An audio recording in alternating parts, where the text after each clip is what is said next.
When a liberal TV host tried to ambush Donald Trump with questions about his marriage on live television, she had no idea it would turn into the biggest mistake of her career. But before we dive in, leave a comment and let me know where you're watching from. It was prime time, a major network, millions watching live. The host was infamous for her gotcha moments with conservative guests, and tonight she thought she had the perfect trap set. Her team had spent weeks crafting questions designed to humiliate Trump and attack his family values. But she had no idea what was coming. As the cameras started rolling, Trump sat calmly in his chair while the host wore that signature fake smile of hers, the kind that media elites use when they think they're about to destroy someone's reputation. What happened next would not only shatter her career, but show America what standing up for real family values looks like. And it all began with what seemed like an innocent question. Mr. Trump, you've built an empire, become president, and influenced millions. Would you say you're just lucky? She delivered it with that practiced smile, the kind that makes you wonder what's really behind it. But Trump had seen this game before. Start soft, then twist the knife. He leaned forward slightly, his expression a mix of confidence and amusement. You know, it's interesting you ask that, Trump responded, his voice steady and measured. The liberals love that word, lucky. They use it to diminish success, to suggest that hard work and sacrifice don't matter. But let me tell you something about luck. It doesn't build skyscrapers. It doesn't create thousands of jobs. And it certainly doesn't make America great. You could see it in the host's eyes. This wasn't the defensive response she'd hoped for. But she pressed on, her smile tightening just a fraction. So you're saying everything you've achieved is purely through hard work? I'm saying, Trump replied, his voice gaining intensity, that success comes to those who earn it. Yes, I've been blessed, but I've also worked harder than most people can imagine. I've had nights where I didn't sleep, deals that seemed impossible, challenges that would have broken many others.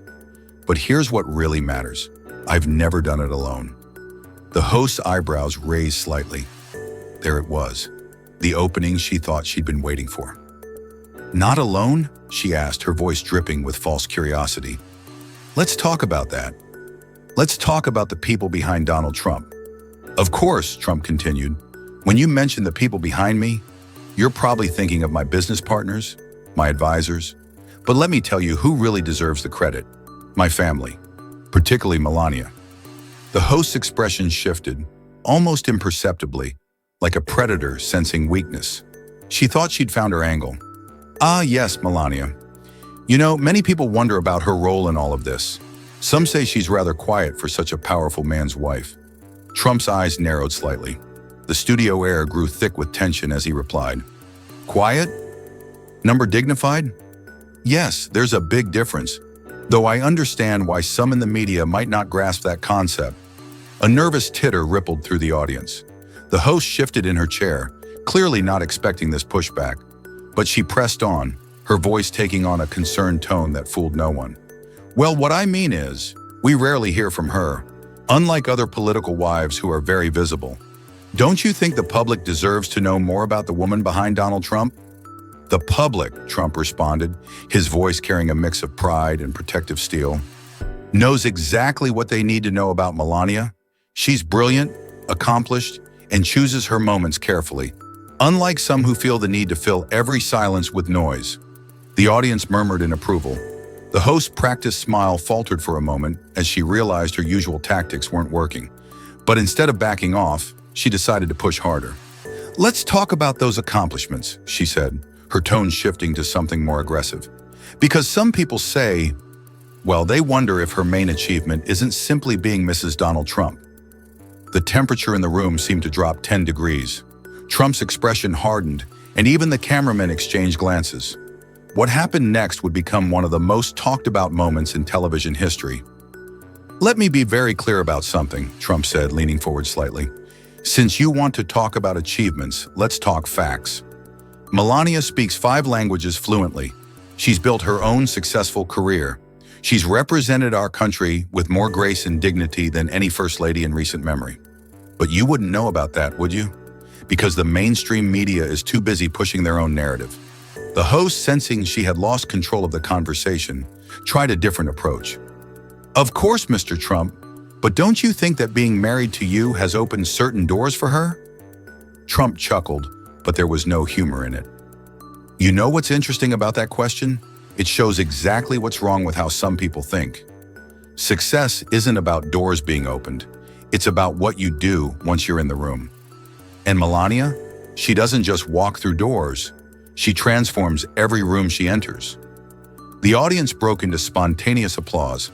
The host's face flushed slightly as she realized her narrative was crumbling. But surely, she pressed on, her voice taking on an edge of desperation. You must admit that your position, your wealth, your influence, it all affects how people see her? Trump's response was immediate and sharp. You mean how people like you see her? Because let me tell you something about influence and wealth. They don't create character, they reveal it. And what Melania has revealed, through every challenge, every attack, every unfair criticism, is exactly why I'm proud to have her by my side. The host's smile had completely vanished now, but she was about to make her biggest mistake yet.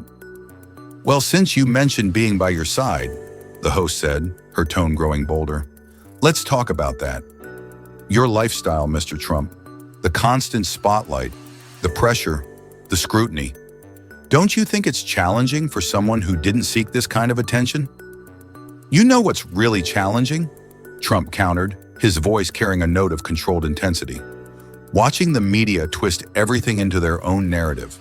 Melania didn't just adapt to this life, she's thrived in it, despite constant attacks from people who claim to champion women's empowerment. The host leaned forward, sensing what she thought was vulnerability. But the pressure must be enormous. The constant travel, the public appearances, the expectations. Some might say it's almost like a golden cage. A golden cage? Trump's eyebrows raised. That's an interesting choice of words. Tell me something. Why is it that strong, independent women are celebrated by the media, unless they happen to be conservative? Then suddenly they must be trapped or caged? The audience murmured in agreement. The host's composure cracked slightly. I'm simply suggesting, she tried to recover, that perhaps this isn't the life she envisioned for herself. Being constantly in your shadow? My shadow?